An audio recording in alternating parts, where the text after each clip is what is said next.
Grande BH em Pauta.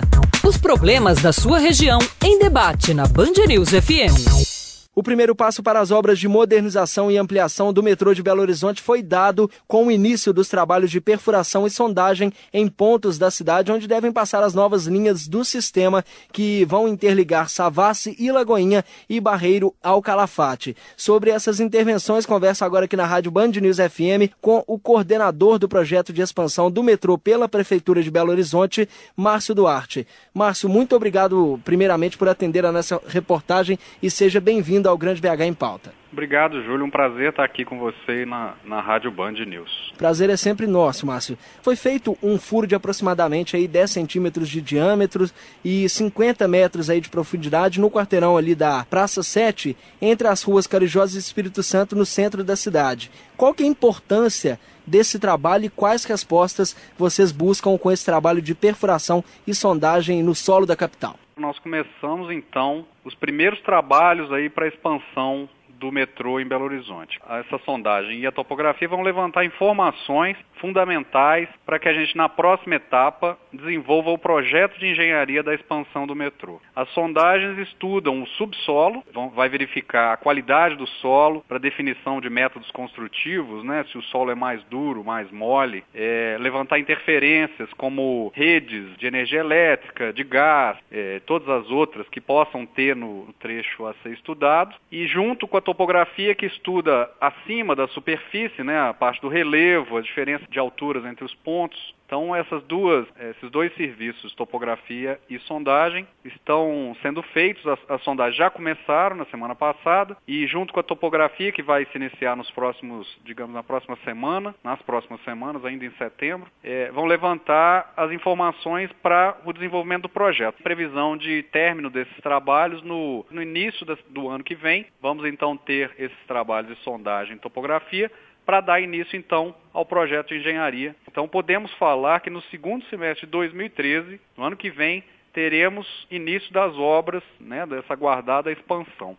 Uma pergunta que eu acho que vem à mente de qualquer belo-horizontino, né? A implantação do metrô aqui na capital, ela é mais difícil por conta das características do relevo da cidade, que é bastante acidentado? Não deixa de ser um detalhe importante para consideração nos projetos, né, no desenvolvimento dos projetos, mas eu não diria que é um complicador, não. Nós temos casos no mundo, aí, mesmo no Brasil, semelhantes. O caso de Belo Horizonte que eu acho que vale a pena assim, comentar, que a gente fala de muita rocha também, questão de rocha, que teoricamente, assim, para alguém que olha num primeiro plano um projeto sendo desenvolvido dessa forma, pode falar que por ser rocha seria pior, por ser mais duro, os métodos construtivos são mais agressivos, mais difíceis, explosões ou mesmo perfurações na rocha são mais difíceis, né? Mas tem o outro lado de que por ser um túnel, nós estamos falando da linha 3 toda subterrânea, da Savassi à Lagoinha, a rocha pode ser um aliado, uma vez que você tem, mesmo feito o túnel, você tem uma estrutura um pouco mais firme,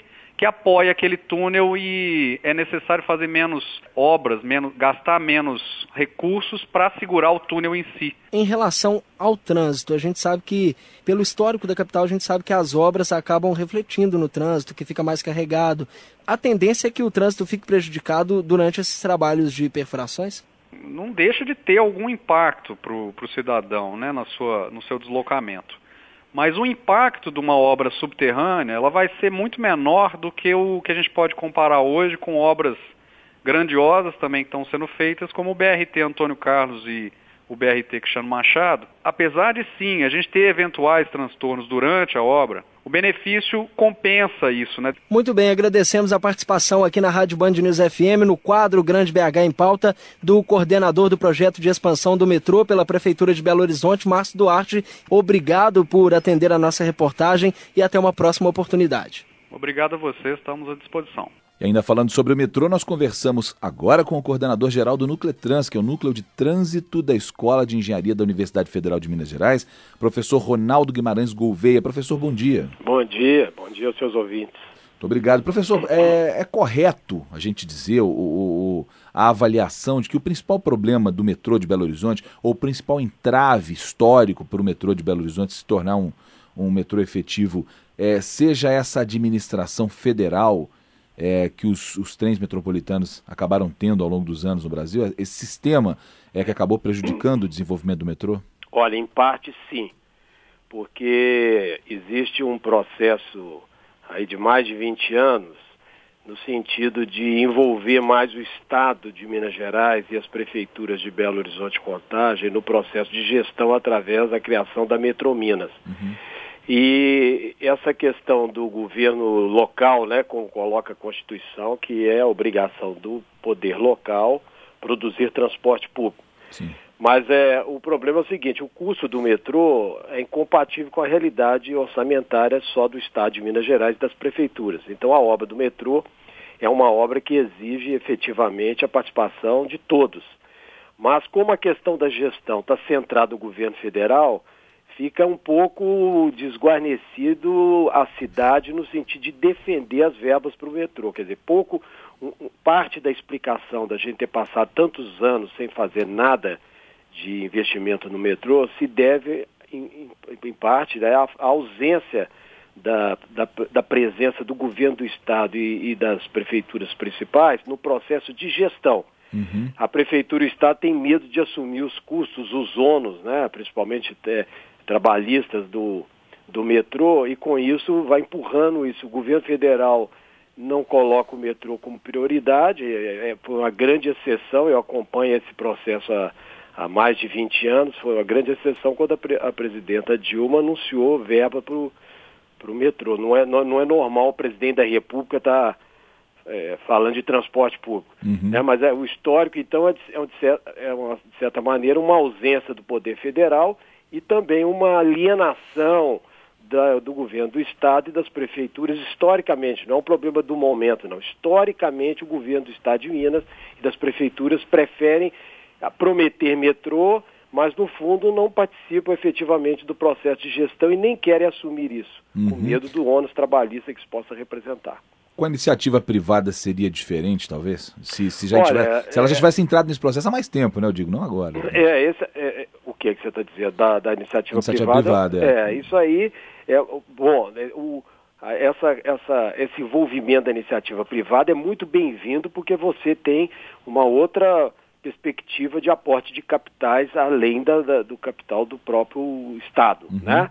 Mas a gente não pode deixar de lembrar que metrô é um investimento social e não tem o retorno econômico que outros investimentos têm, nem é para ter. Sim. É uma das coisas que eu mais critico, essa perspectiva de dizer que não se faz metrô porque metrô é caro. A gente esquece de avaliar o tanto que Belo Horizonte, os habitantes de Belo Horizonte, têm pago em termos de congestionamento, estresse, acidente, por não termos o metrô, né? Sim.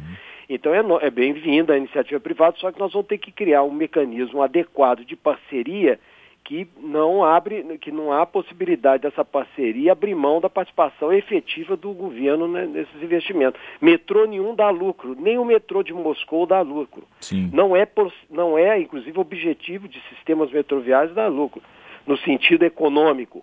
O metrô dá lucro em termos de desenvolvimento urbano, de desenvolvimento social, de conforto para a população. Sob esse aspecto, você vai em qualquer cidade do mundo que tem metrô, você percebe nitidamente a diferença em termos de qualidade dos deslocamentos dentro da cidade. E aí qualidade dos trens, qualidade do deslocamento, os horários, as rotas, tudo isso que faria uma diferença sensível para a população e que representaria, evidentemente, talvez um aumento de aporte de dinheiro e que tornaria a coisa pouco atrativa para a iniciativa privada. Mas poderia se haver aí um pensamento mais inteligente, né, professor? Não sei se o senhor concorda comigo, até da parte da iniciativa privada mesmo, de explorar outros aspectos, né? Explorar estações maiores, estações com shopping centers, estações com restaurantes dentro dos metrôs, ou lanchonetes, ou outra propaganda, sei lá o que poderia ser feito, que é ligado a essa questão mercantil, né? Essa questão monetária, e que poderia fazer a compensação do lucro que eles não teriam na cobrança de passagem. Você não vai poder cobrar no bilhete do metrô o valor real do custo de deslocamento que viabilizaria o metrô enquanto modo de transporte, né? Não. Agora, você anda em grandes cidades, em médias, não tão grandes assim do mundo, Lisboa, por exemplo, tem um sistema metroviário maravilhoso. Santiago do Chile, aqui tem um sistema maravilhoso. O México, que tem o sistema metroviário da Cidade do México, é mais ou menos, tem a mesma idade do de São Paulo, mas só São Paulo tem o quê? 50 quilômetros de metrô, o México tem 180. Na sua outra entrevista, você ponderava sobre alguma dificuldade construtiva para o metrô de Belo Horizonte. A gente não pode esquecer que no caso do México, por exemplo, tem terremoto. Então as estações são construídas com uma sofisticação para uma realidade que muito diferente da nossa. Questão topográfica, nós temos problemas de topografia. Lisboa também tem estações que as escadas rolantes, para você acessar o nível do solo, você tem que cumprir mais patamares de escada do que outra estação que não está mais próximo do nível do solo. Mas isso são problemas de engenharia que há muito tempo já estão equacionados. Você tem metrô desde o final do século XIX e início do século XX. O metrô de Buenos Aires é o metrô antigo, todo mundo conhece. O metrô de Paris, o metrô de Londres e o de Nova York são estruturantes para a realidade do transporte público dessa cidade. Belo Horizonte, pelo porte da cidade, quando eu falo Belo Horizonte, eu não estou falando município, eu estou falando a região metropolitana, porque nós estamos hoje numa região metropolitana de praticamente 5 milhões de habitantes. Nós já devíamos ter instalado umas 3 ou 4 linhas de metrô. Estamos aí com uma linha que a gente denomina metrô, mas na verdade é um trem urbano de superfície, né? Porque quando a gente normalmente fala em metrô, a gente fala metrô sistemas subterrâneos, né? Com alta capacidade. Quer dizer, Belo Horizonte devia ter umas 3 ou 4 linhas de metrô e estamos aí engatinhando com uma linha aí há dezenas de anos, né? Agora, eu espero, sinceramente, que quero ser otimista, apesar de que a história do recente não gera otimismo, que efetivamente o ramal lá do Barreiro, né, e essa ligação até a Savassi possam efetivamente ser constituída, né? Então nós teríamos aí uma rede mínima de sistema metroviário, integrando aí com os BRTs da Cristiano Machado e da Antônio Carlos, e trazendo conforto para a população da cidade, tentando inclusive diminuir o automóvel. O grande problema, o grande vilão da história é a cultura do automóvel, que a população, no fundo, aplaude mais investimentos em alargar Antônio Carlos a Cristiano Machado do que falar em transporte público. E a gente sabe muito bem que o futuro das grandes cidades do mundo é através de sistemas de transporte público de qualidade. Não dá para todo mundo ter carro, não cabe nas ruas. Não cabe. E a tendência, se não se investir nisso logo, é piorar. E eu acho que o investimento está vindo pouco e tardio. Quer dizer, o senhor concluiu muito bem que nós estamos atrasados e o que a gente tem que ter esperança mesmo, porque certeza de que vai melhorar, muito pouco. Né? O que eu espero é que a Prefeitura de Belo Horizonte e a Prefeitura de Contagem, o Governo do Estado, tenham uma ação mais ativa em toda a negociação. Não é simplesmente ficar prometendo as obras, não, né? Até os dois candidatos a prefeito de Belo Horizonte estão prometendo a obra, mas a promessa é uma promessa meio complicada, porque não é atribuição da prefeitura hoje, ela não participa do processo de gestão do metrô. Né? Então nós temos que ter uma participação mais efetiva, assumir como a prefeitura de Belo Horizonte, de Contagem, a de Betim também, que ela não está no páreo, mas eu acho que deveria estar, e também o governo do estado, e ter uma postura mais ativa na defesa dos interesses de Belo Horizonte. Senão daqui a 5 anos nós vamos estar conversando, daqui a 10 anos, e a linha 2 e a linha 3 do metrô não sai. Né? E nós, Belo Horizonte, carece muito disso. Você vê que foi feito investimento grande na Cristiano Machado, ok, que agora voltou a ter obras pelo BRT, mas nós já estávamos tendo congestionamento ali na boca do túnel da Lagoinha. E por quê? São 2 corredores que trazem trânsito para o centro da cidade. E a Boulevard Rude não suporta esse aumento de tráfego, não. Então a perspectiva, se a gente não tiver efetivo investimento em transporte massa, infelizmente a perspectiva é o trânsito de Belo Horizonte piorando cada vez mais, porque não tem condição.